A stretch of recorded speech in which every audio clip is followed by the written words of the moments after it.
Okay, we're entering the second portion, which is part 4 of our look at Gobekli Tepe and its sacred connections and cosmic sacred marriage. Now, when we look out on this place, this is not the way that they have it dug out to this point.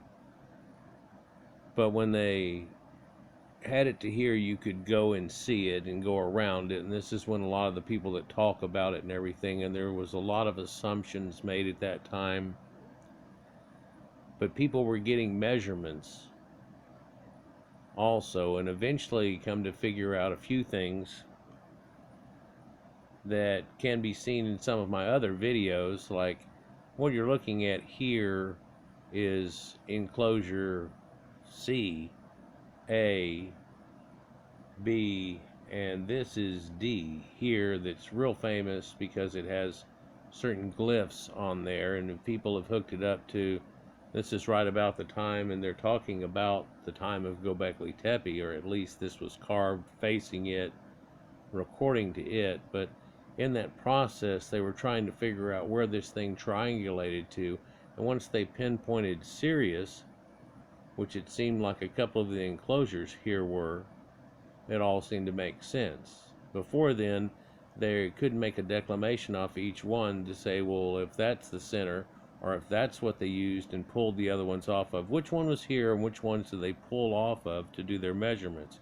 Strangely, whenever they got it lined up correctly and they pulled it off, they found that this was a Pythagorean triangle, and that they had used a form of sacred geometry that we've talked about them having in the Sumerians, and showing up in Egyptian art and places that people didn't think it really existed, like the pyramids, and whenever they line up certain temples and so on. But then also just the shape of it, its width by its breadth, all of these usage that people will get onto come back from ancient times. And while not all of those things are seen at this site at this point with all of the data that we have, there is that point there.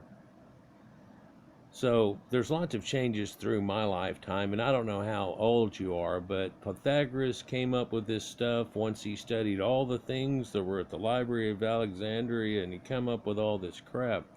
And then you come to find out, no, predating that, people were utilizing this situation quite a bit, and perhaps they were kind of keeping it a secret somewhat, and from him digging in these scrolls and stuff, they kind of figured it out from things that apparently had been captured over and over for a long time. And of anybody coming in there, they kind of mucked everything that you had whenever you came in. They wanted any type of books. Well, there really weren't books in. There's a lot of scrolls and things like that, and they were said to have had hundreds of thousands of scrolls and so on, and copies of it, which and stuff, you know. But there was another library that was making copies. They were trying to get that for in Greece and so on, and we've talked about that before in other videos. But in this series, we're making connections that go with that, but also there's this whole cosmic universe thing that goes on. And what's this in sacred marriage? Well, these temples, by being aligned up and being shaped in a way that is set up to sacred geometry, which goes on the size of humans, and it works pretty much with any ratio. So you can take somebody that's 5'2" and somebody that's 6'2", and the ratio usually ends up the same. And if you were to take a whole gross amount of people and then do something like statistics and throw out the real high weird numbers, like the real tall guy out of the group and the little short guys out of the group, and got a standard mean here off of it and went through that, you would get a deviation that would put it about numbers that people used that ended up making our foot and our yard, which is of course 3 foot, but also that pace of left-right ended up making our mile, which is 1,000 paces, and declamations from that big, which can be expounded upon hugely, to all the way down to the digits corresponding to the points of your wrist, to the wrist, to the variation or length of your wrist to your elbow in variation, and how much that is. And sacred geometry comes out of this, and it's from the measure of people. Now, the ancients even said that man is the measure of all things, and they were like, what the hell does that mean? Well, that's what that means. But unless you're initiated and know all these things, it probably just blurs right past you. You can see they're trying to hold up these things here and get these posts going on, some of them, because some of them are held up pretty well, like this one right here, which we'll look at here shortly. It has the bull, the fox, and then the swan type of creature onto it, but it's held up by itself, but nothing's holding it from coming forward. And notice the ground here, they haven't dug out enough to where they've exposed that little platform and socket that these are sitting in, because if they get any worse, these things may fall down. And they had to make sure they were all in situ and they were held and they were locked in. In fact, anyone, you can look at the way the exhibit is now, and they've got a lot of them locked in. They had other people come and try to reset them a little bit, but they didn't want to do anything stupid and have one of them crash and fall, all of those type of things. And that and a lot of other, factors came into the idea that they were going to leave this thing pretty much half done. They're not cleaning it up to the point that it probably was when the people were all here and ta-ta and pristine. They're not trying to do anything like that. They're just, well, it's left almost like that because it was buried for so long. So they just buried it all, unburied it, took all the BS from around the things, and then built a different platform and something, because this is really Gilligan's Island type things here. If you get a close look at it, it's just wood posting, like fence, all nailed together and done things. And I'm sure when you walked on this thing, it was all rear. Given what the people had and gouges and little valleys and all these things and the humps they came over, I'm sure it worked fantastic and was done pretty well. But now they've got the potato chip over it that's supposed to protect it. It's this big sun shield type of thing over the top of it. And so now you see it in kind of a different light. And what you really don't get to see, that I lament and some others have, is that at nighttime, if you went there, they have these little floodlights going on around it and now hooked up into that. But in reality, these people would be able to see the sky. In fact, that's what this was all about. So it kind of takes away from it somewhat. You'd almost think that they would get something like a projector and you would project stuff up on the ceiling, or that potato chip that gives you an idea of what they were seeing and stuff. It'd be a great idea to take it to a level like that, or at least do it in the museum. If you've noticed, they have that's a recreation of this, where people took and laser measured these things and then just somebody else redid all of what they had done as a copy of it pretty much. This is the original, and it's still there in situ, and there's a lot of places like this. Well, let's get into this before I go off in left field any more about things. But the marriage of heaven and earth utilizes all of those measurements we talked about, and that ideal for its everything. They find it in all these plants and everything, and of course this is God and the universe that made everything. If you're going to give God, not the one from the Bible or the thing, you just go ahead and say, man, the dude that sneezed and made the universe, and it all ended up being what the hell we are. What they noticed in front of them at this time in the planet is that all these animals have this thing in the measurements of their bones, and we kind of got that too. And even though we're totally different, we still have ratios, and they have ratios, and I'll be damned if it isn't in this plant. And this little pine cone's got it going on, and different ratios going on that work with things that look like it's all the way from as big as the whole heavens in front of us to as smallest things that we can see. And a marriage of a human being to another human being was something that they noticed going on with the deer that were right out here, and the ducks. And some of them had these little dances and little rituals they went through at certain times. They have to do certain things, and developed out of that.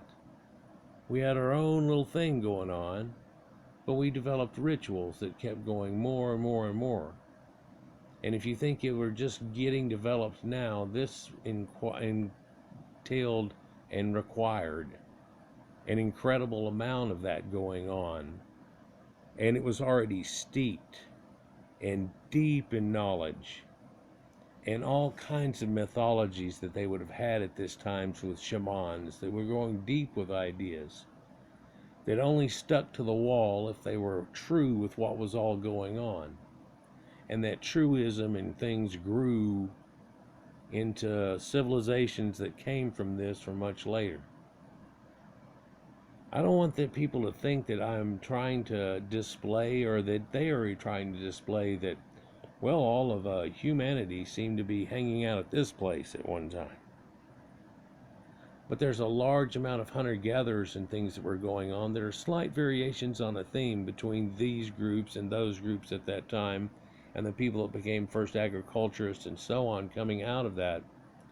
And they all seem to have had some connection to this place from the before time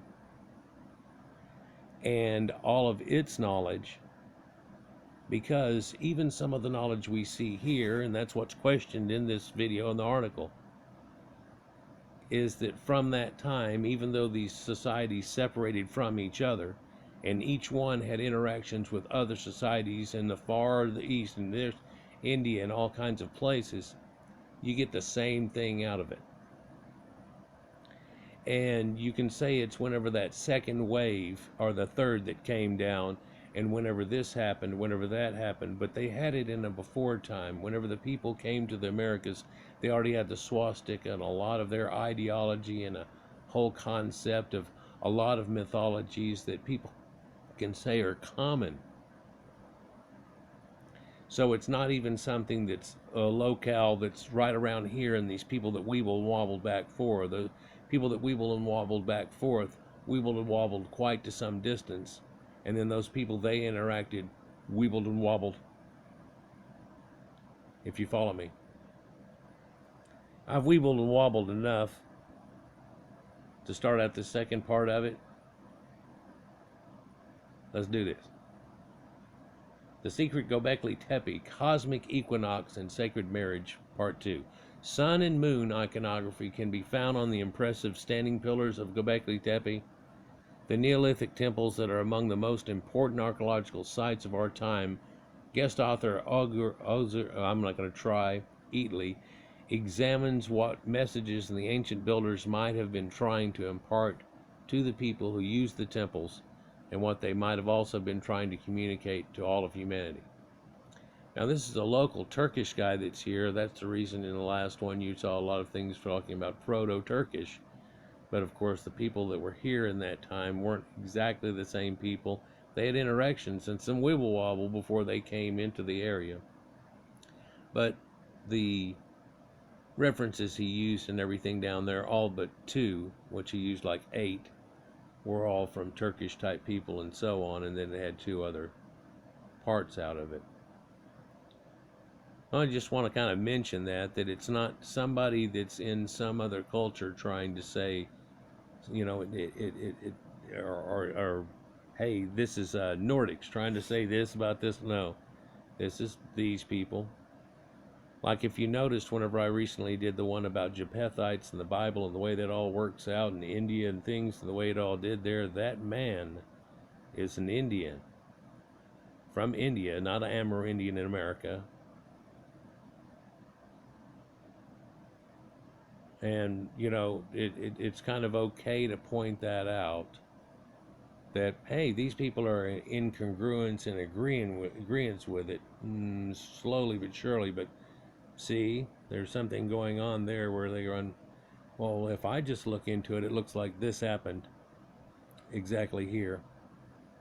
And the dude's a researcher, got a bunch of letters behind his name and everything. It can be speculated the H sign that we talked about before, located above the sun-moon motif in the stick-dick thing that we were showing, symbolizes male and female togetherness, or a god-goddess marriage in springtime. Archaeologist Klaus Schmidt believes this motif did symbolize male and female, and the standing position of the pillars also symbolizes birth or rebirth, as mentioned previously. So here we see that hands coming around the side of it, and the fingers. We talked about how that's not the pinky there on top, that's got to be the thumb by the way the arms work, and so they did have it literally like this or in reverse, coming from the other side. And no, they're not six-fingered people. I've heard all kinds of crap off of it, but what's neat is these things are somewhat eroded, but if you look, they are perfectly squared pillars that are incredibly huge and weighing a lot of tons, mucho poundage. And then they were carved down to that beauty of squares that they thought already was at this point was, oh man, that's the crap, right? That's it. But the rock was a bigger one than this, and they took some of it away, leaving the relief of the arm that was there, so they scratched it out somewhat and then took everything else away and then smoothed it out to the point that, like, oh yeah, that never happened, and the arms just grew out of the rock. It's a living way of doing it. They're like giants, golems, titans of old. These people that built this civilization were men of well renown, like they speak of in the Bible, in the ancient times.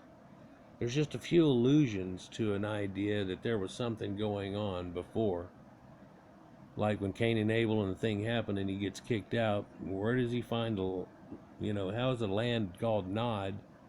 And then how does he build a city whenever there's, how does he find a lady? And then how does he find a city? How does this all go on? There's things and concepts that go along with that really don't go along with this, so let's just continue. But you can see this bat symbol, Batman kind of thing that he's got going on here with his utility belt we talked about before, and the H and I symbols on the right side of it, which is the front of the pillar that his hands were around the belly of, and the little fox type of thing that's onto it too, and his belt buckle and so on, and the moon signs that we showed through the end of the last part. Well, do we know this type of sacred god, goddess marriage in ancient history? Do we have any records of that? This ceremony of marriage? In culture or civilization, do we see such a god-goddess togetherness? First thing coming to mind, of course, is the sacred marriage of Inanna and Dumuzi in Sumerian civilizations. That'll come to mind to a lot of people that research this a whole lot. To a lot of people, this is some of the first, like, porn type things they find, because like the Greek statues, they're naked, but they're actually showing some type of affection. And if you'll look, that's real rare in art. They didn't want to try to really show porn so much in most civilizations. Other ones show it, but it's kind of hidden if you don't, but if you look for it, there it is. Other times we talk about a more restricted thing and in a symbolic way. And like in the Bible, when they talk about going out in the fields and doing things like that, that's a sexual connotation. When the Bible starts out and it says, and God's face hovered above the waters, that's actually a sexual connotation. And he did this thing, and then let there be light, and There's a lot of esoteric knowledge to that whole concept too, where you might through your life catch it in a different way. But there's a lot of stories in everybody's gods where they have a wife and everything, and apparently they have all these kids. But the idea of a sacred marriage necessarily doesn't show so much, because Zeus is screwing around and so on and everything, and everybody sees that. And they're like, oh, well, everybody must have been like that then or something. No. Now, listen, whenever they have a pantheon and say there's only 6 people, and we got to make 12 to make our zodiac, but then there's got to be aspects for nature and all those type of things, and we give names to all of it, they'd probably come from kids of stuff. And because they kind of, in philosophical ways, they would say that things like envy and greed and stuff would be more like this type of trait, so that would fall under this. So there's an over person that has a name to it, and then below he would have three daughters that are named envy, greed, and so and so. And there would be stories about that and everything and how it all works out. But whoopsie, because there's only a few of them, these people are all inbreeding. Well, if you look at the story of Noah, we're all inbred from out of that too, but that's not really the way it worked out. In fact, genetics would really show that. In fact, we really wouldn't be here right now talking about this if that was the case. And also if the way that it worked out, as far as I talk about Noah in the Bible and Japhethites, and we looked at that recently, that all the other people that we see in the world wouldn't have been here. It's the reason it's really a local kind of tale. Like whenever you tell and see the things about India, most of their stories are about the local area that they had there, or in the lands of Mohenjo-daro and places there from before, and the movement and the things that had happened and people that came in, and man, they had these chariots and so on. But as far as the sacred marriage goes, one of the big standouts that everybody realizes is Dumuzi and Inanna. And on your left is Inanna. And I'll go ahead and preface this and kind of ruin it while we talk about it, so you can kind of think of it along these lines when we do. See, Inanna is quite a few different things in one, and people have said, oh, she's multiple goddesses put together and so on. It is. But a woman, through her life, becomes multiple goddesses. There is a woman that before her springtime of life is a different person than her springtime of life. And then once she becomes married and a mother, everything changes again. And I think every woman listening would agree with me. But then also, in elder age, she becomes the goddess of wisdom and that old crone. And that's a radically different person from this person who is in her springtime, which we're about to talk about, or the time before, or the mother goddess, who's always seen as a virgin, even though she's got kids.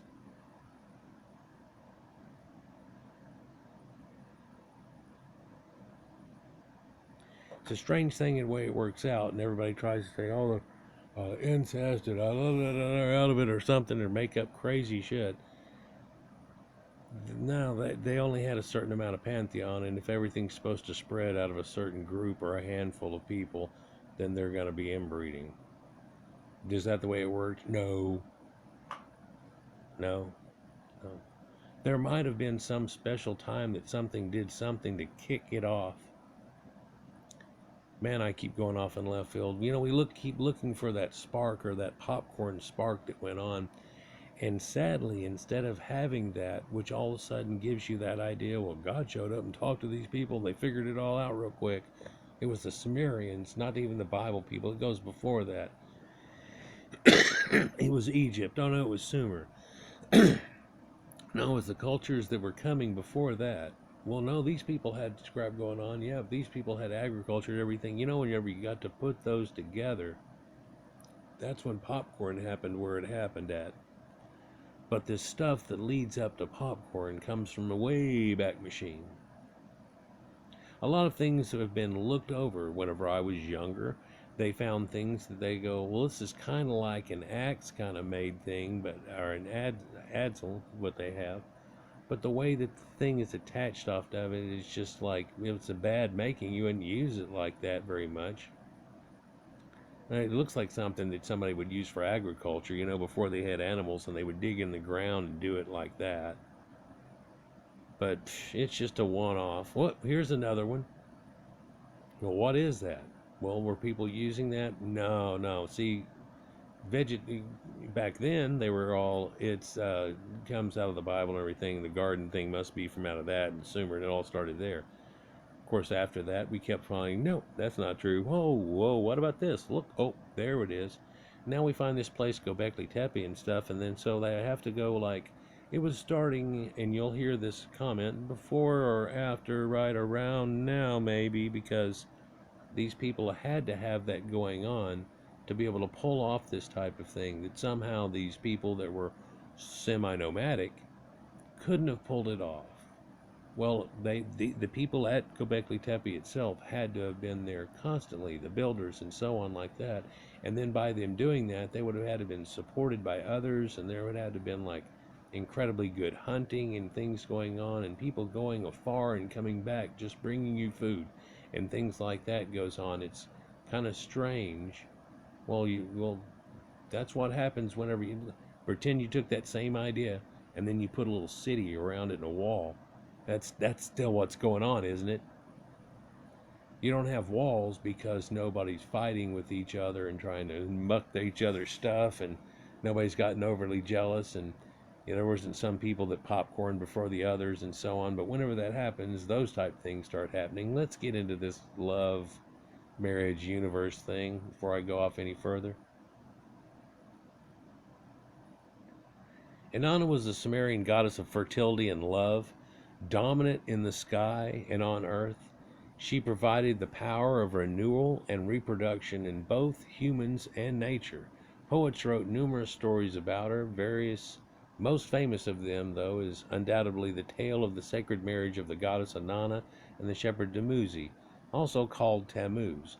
By the way, you can find Tammuz in your Bible. In fact, there's a month in the Jewish calendar called Tammuz, showing you that their time in captivity in Babylon is where they got a lot of the ideas twisted together, what they knew from before, that they put together into the idea of what we have today. But it wasn't even written by the people that you're supposedly led to believe that thought that it was in the first place. And I've done other videos about that. Let's just continue. In Sumer, food and survival was dependent upon the yield of soil, like Egypt and places too.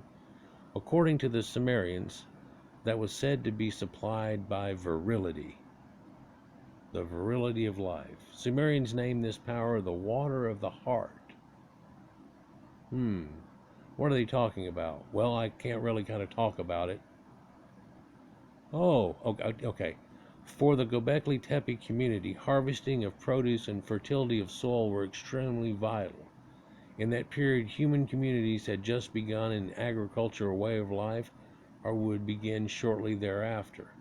Well, yeah, in Gobekli Tepe, they say that, like I said before, where they happened just before or shortly after. Tell you what, if we find something 6,000 years older than that, and it still has this type of iconography going on, hooked up with the seasons and things, are we going to go, well, okay, then they had it for Gobekli Tepe, and that explains it. But why did they decide to build it there whenever they're not farming right there? Well, of course, they didn't want to, sometimes they do things out from cities. A lot of times, necropolises were built, or graveyards were built way out of the city, but eventually the city swallowed it back in, went around it, and eventually it got trapped inside of it. There's a lot of cases where things like that go on, but let's just continue. Dumuzi or Tammuz's intercourse with his wife was believed to bring fertility to the earth. At the end of this intercourse, all plants would bloom, animals would mate and produce offspring, and so fertility would become evident. Therefore, this event was accepted as the beginning of the new year, the spark that kicked things off. Secretly, some of us guys, at least, think that thoughts like this are what go through a woman's mind whenever she reaches. That fireworks go off? Well, that's 4th of July. That's kind of towards the end of the whole thing. At first, flowers bloom and things happen and so on. Yeah, and it happens all around. Yeah, all over the place. Now, what's odd about that is we look at it and we have sex year round and stuff, but we make little holidays to where we kick in little things too, which lead into this, like Valentine's Day and so on. Yeah. It's possible if you had a great Valentine's Day that even by the rites of springtime, you might actually be pregnant already and kicking it in, bunny. Mm-hmm. Then you too might sit on an egg. But this is not just Sumerian. So here we see a picture of what you would think, and what we're often led to think is Isis, or perhaps Hathor, but Isis. And then on the left is the god Min, and on the right is another king or another goddess. And this is a fertility rite that's going on here, by the way. You can tell because Min is very happy. And this is going on, and you see her standing on a lion and having this sun moon cradle that we've been talking about on her head. This is definitely like a focal point situation off in the idea. What is this? Well, that's what we were talking about. Stick Dick, which is kind of like the guy on the left too, indicated that this was the time of spring, and because of that, all these things started happening. Now, spring is slightly different in timing, or at least the water portion of the floods in Egypt is different than the ones in Sumeria. Sumeria works off of normal North American or North Hemisphere ideals where, coming into spring, you have the rains and the things that go, and April showers, spring, May flowers. Here we go. But the water source for Egypt runs from the other way, the Nile runs the other way, and that's why they had a later season there. And tick tock, hooked up with a fertile crescent. This really made things work out real good. But also, whenever somebody got screwed over, maybe the other one could help out. But there were times that we've talked about already where, due to volcanoes and certain things, there were great droughts, and it got so bad that it affected everybody for a series of years to the point that it disrupted everything. Yeah. But we're not talking about disruption and problems. In fact, a lot of these rites here are meant to ensure that this keeps happening. People have this belief system that if they didn't do the thing that their ancestor did and fill it up full of grandeur, that somehow they failed and they just whiffed it, and they didn't put enough effort into spring. And you say, oh, there's all these little rites here. Yeah, but other than that, these people are busting ass and plowing fields like crazy. And does it just pop overnight like Jack and the Beanstalk? No, it doesn't. It takes a long time for things to go. And hey, some people plow a little earlier than others. So some people's come to fruition, and then while everybody's using that up and it starts to dwindle away, others are ready to go, and here it goes. And they work through seasons of it and everything, and they got it all figured out. Once they had a huge population, it had to work this way. How much of this comes from Gobekli Tepe? They were working it out then, or they wouldn't have Gobekli Tepe. And again, I stay the statement with this relief wall here.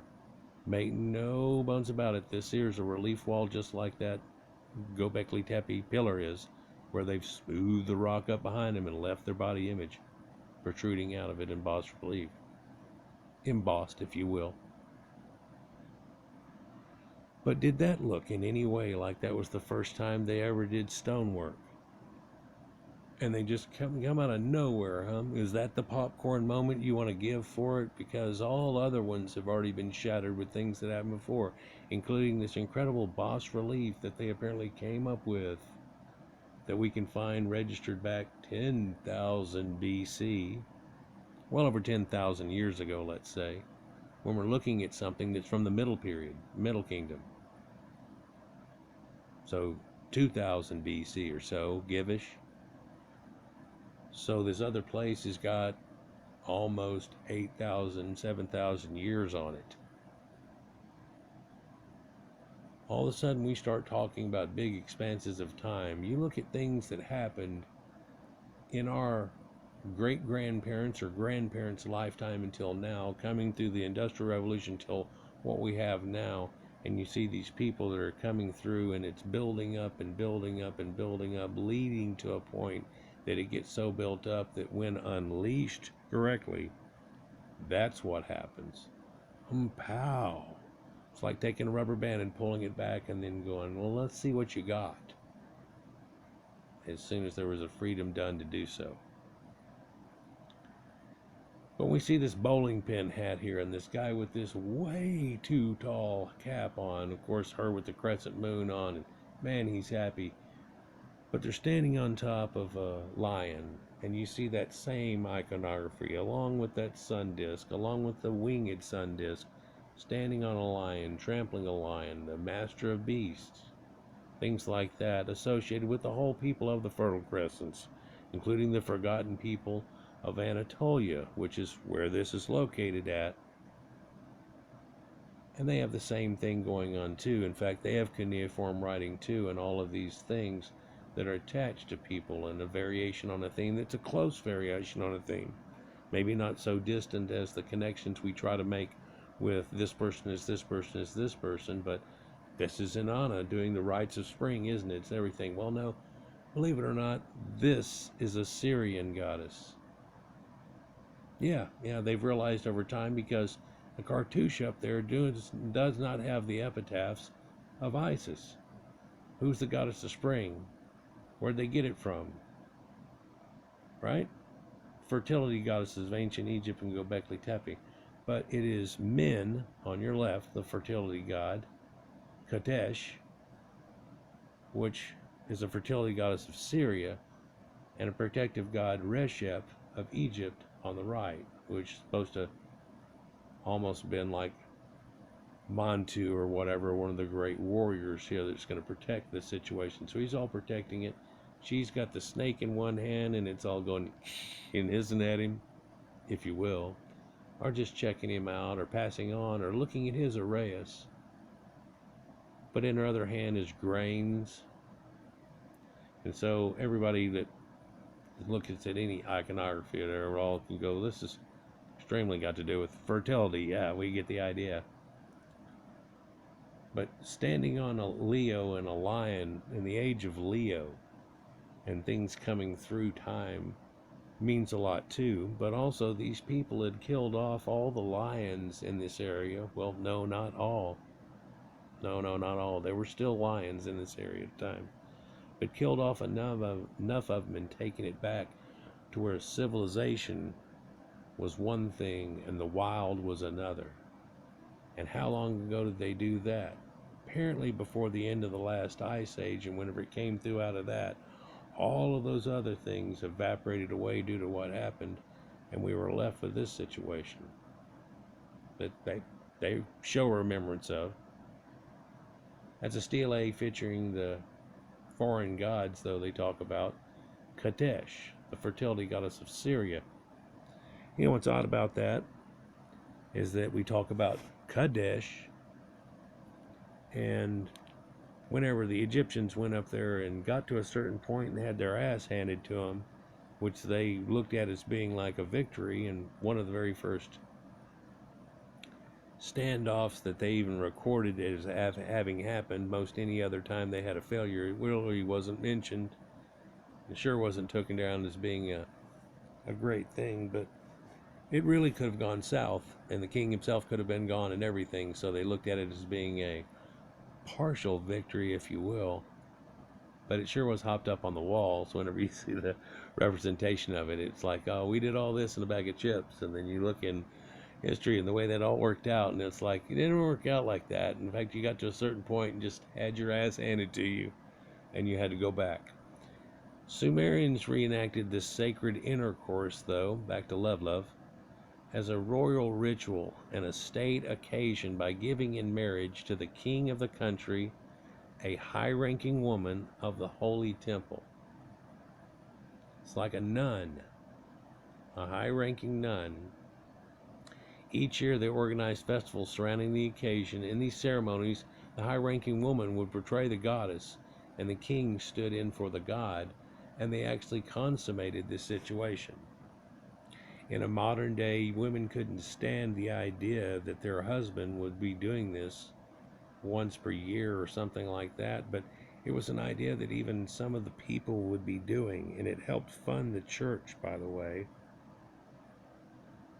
And that just sounds like church prostitution, is that and the other, but you've got to look at it from a different point of view. But the point of view we have now, looking back at it, and people say, well, that's what this was, and how could you have something like sex talking about the church? Well, the church went through a whole thing and got real hoity-toity and Puritans and all kinds of crap, didn't it? And in that process, everybody got real clothed up and all kinds of stuff. But if you look at the ancient times, when they're talking about women had their tits hanging out and everything, because it didn't mean anything back then. Well, actually, it did mean something back then whenever they did have it out in art. Did all the Greeks run around with their tits hanging out? No, no, it's a symbol in art. It means something.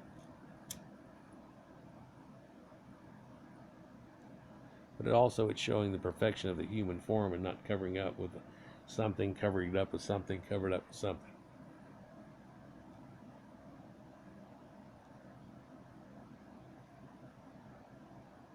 Also, we look back at the timeline and how hot and cold everything got, and I recently showed videos where, and that global warming thing is kind of BS compared to that, because these people went through heat times. One of those times, the Greco-Roman period, it really was hotter than it is now. So you wonder why the people are wearing so much less clothing and things like that, and you're like, yeah, well, it was cooking. It was turning that place into a desert every time it went through this wave of it doing it.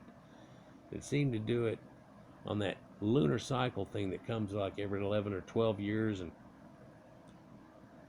with the sun, not the lunar cycle. It goes 18 years. We're about to go to part 2 in a few minutes, and it'll be in your upper top left-hand corner, and each successive part will go on from there. But let's continue and get to a good stopping point and restarting point as we continue this. According to Sumerologist Muaz Limzig, this ceremony was the origin of modern day celebrations of spring, or their celebration of Hydraelis, festivals that are held at equinox time in Turkey. The name of Dumuzi was given to the month of July in Turkish, Tammuz. It's also in the biblical people and the Jews. Inanna and Dumuzi were also symbolized on Sumerian artworks. They actually hug each other and portrayed lying down. And just that simple lying down is like, well, especially when we got into more Puritan type times, it was like, I mean, really, I don't know if any of y'all are aware of it, but we weren't able to show on TV people even having the same bed. Not that they were in the bed, but they couldn't walk around in a bedroom that had one bed on it and give you the implication. Oh yeah, it got to the point where people were, oh God. Nowadays people see all kinds of things, and HBO and all that stuff happened, and you can start seeing all kinds of things, and nowadays it's just pretty much people let go about, well, a good portion of that. But whenever I was a real little kid, it was really not an indication, and I didn't notice it, really. But as I got older and they showed it, then all of a sudden they came out on TV and they were like, oh, it's the first time they showed people in bed with each other. It's the first time they showed a belly button on TV with Jeannie, I Dream of Jeannie, and stuff like that. And you're like, wow. Thank God we had the 60s, or what the hell's going on here? But some people think that after that point, a lot of things went too far. Next thing you have things that look like titty dancers going on, and people call it art. It's really gets to the point of like, well, they did back then too, didn't they? They had women come out and do little dances and all kinds of stuff that were meant to be sultry, quite often at the rites of spring. Here's a detail of the 1505 AD statue of Andrea Mantegna, depicting the introduction of the worship of Cybele to the Romans in 204 AD. Yeah, they didn't have Cybele, or Cabele, or Cybele, or Sybil, whichever way you want to try to pronounce it in the modern day towards old vernacular.